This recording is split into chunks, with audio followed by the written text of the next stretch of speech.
आज हम आपको इस वीडियो में पढ़ाएंगे क्लास 10th का subject mathematics chapter surface area and volume का प्रश्नावली 12.2 का क्वेश्चन नंबर 5। इस क्वेश्चन में हमें दिया गया है क्या कि एक बर्तन हमारा उल्टे शंकु के आकार का है जिसमें पूरा पानी भरा हुआ है और इसमें हम कुछ गोलियां डालते हैं जिससे कि इस पूरे शंक्वाकार बर्तन में भरे हुए पानी का 1/4 भाग बाहर निकल जाता है।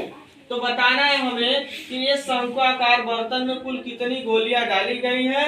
यदि शंकु की त्रिज्या 5 सेमी और ऊंचाई 8 सेमी हो और प्रत्येक गोली की त्रिज्या 0.5 सेमी है, तब बताइए कि इसमें कुल कितनी गोलियां डाली गई हैं। तो हम प्रश्न के अनुसार लिख लें कि शंक्वाकार बर्तन की त्रिज्या 5 सेंटीमीटर और ऊंचाई 8 सेंटीमीटर है और प्रत्येक गोली की त्रिज्या हमें दिया है 0.5 सेंटीमीटर। अब हमें नहीं मालूम कि इसमें कुल कितनी गोलियां डाली गई हैं, तो हम मान लिए कि बर्तन में डाली गई कुल गोलियों की संख्या स्मॉल n है। तब प्रश्नानुसार, अब प्रश्न के अनुसार सॉल्व करेंगे। तो प्रश्न के अनुसार हम सॉल्व करेंगे तो लिखेंगे यहाँ शंकु का आयतन, शंकु का आयतन गुणे 1/4 मतलब 1/4 भाग और यहाँ हो जाएगा कुल गोलियों की संख्या मतलब n माने हैं तो एक गोली का आयतन का गुणा करेंगे हम किससे, कुल गोलियों की संख्या से, तो वो पूरे इस आयतन के बराबर आ जाएगा, 1/4 आयतन के बराबर। तो n गुणे लिखेंगे एक गोली का आयतन। यही बस आपको कॉन्सेप्ट समझ में आना चाहिए कि ये कहां से कैसे लिखा गया। ये चीज समझ गए तो n का मान खाली हमको निकालना है और फार्मूला रखकर n का मान हम निकाल लेंगे।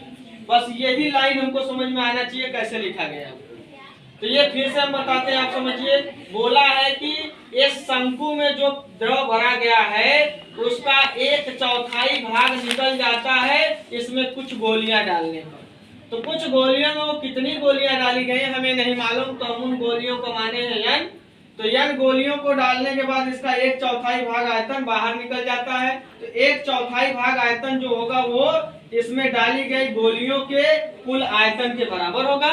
तो एक गोली का आयतन गुणे गोलियों की संख्या से गुणा कर देंगे तो वो कुल गोली का आयतन मिल जाएगा जितना गोली इसमें डाला गया। तो आइए हम इसे सॉल्व करते हैं। शंकु का आयतन जानते हैं हम πr² h होता है, गुणे को 1/4 हो जाएगा बराबर में n गुणे एक गोली का आयतन मतलब गोले का आयतन, गोले का आयतन होता है हमारा 4/3 πr³।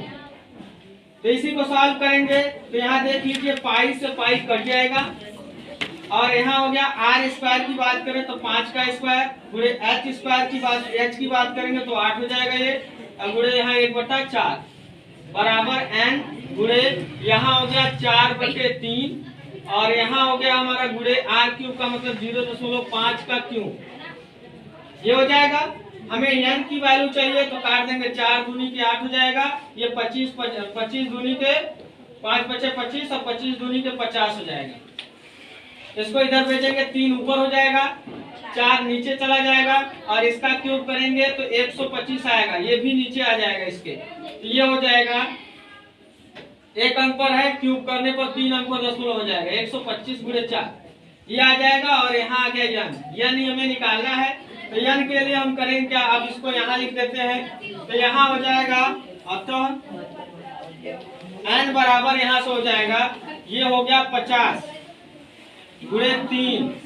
इसमें हम क्या करेंगे कि यहाँ से यदि दशमलव हटाना है तो 3 जीरो ऊपर बढ़ा लो और यहाँ से यह हट जाएगा तो नीचे हो जाएगा 125 गुणे 4। अब इन्हीं को सॉल्व करेंगे तो ये काट दिया जाए, तो इसे काटेंगे तो ये हो जाएगा 25 दूनी 50 अब 25 पंजे 125 हो जाएगा। अब इसे काट दिया जाए तो ये हो जाएगा 5 दूनी के 10 तो ये हो जाएगा 200।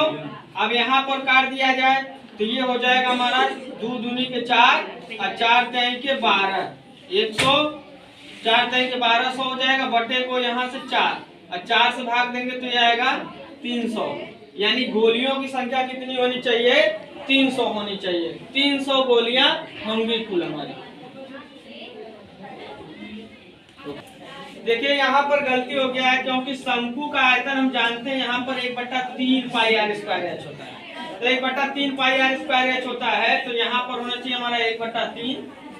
तो यहाँ पर 1/3 होगा, तो यहाँ हम लिख देंगे इसके नीचे 3 गुणे जब होगा यहाँ से, तो यहाँ पर हमारा क्या हो जाएगा। तो बस यही मिस्टेक हुआ है। क्या कर लेंगे, आप यहीं पर तब काट सकते हैं, 3 से ये 3 कट जाएगा, तो यहाँ बचेगा केवल ऊपर हमारा 50 और नीचे हो जाएगा यहाँ से हमारा क्या, यहाँ हो जाएगा 0.125 गुणे 4। तो यहाँ से अब हम 3 जीरो ऊपर बढ़ा लेते हैं, 1 2 3, ये 3 जीरो बढ़ाएंगे तो नीचे से हट जाएगा, ये 125 गुणे 4 हो जाएगा। तो आप इसे काट लीजिए, 25 दूनी के 50, ये हो जाएगा 2000, 25 पंजे 125, तो ये हो गया 2000 बटे को 5 चौक का 20, तो 20 से काटेंगे तो ये 100 बार में कट जाएगा, यानी कि हमारी गोलियों की संख्या आएगी 100। अतः उसमें डाली गई कुल अभिष्ट गोलियों की संख्या कितनी हुई, 100। यानी कि कुल बर्तन में 100 गोलियां हम डालेंगे तो इसके पूरे आयतन का 1/4 भाग पानी बाहर निकल जाएगा। यही हमसे पूछा था, तो आप लोगों को ये समझ में आया होगा। बस यहीं पर हमारा मिस्टेक हो गया था, क्योंकि शंकु का आयतन 1/3 हम लगा दिए थे यहाँ बेलन के आयतन का फार्मूला।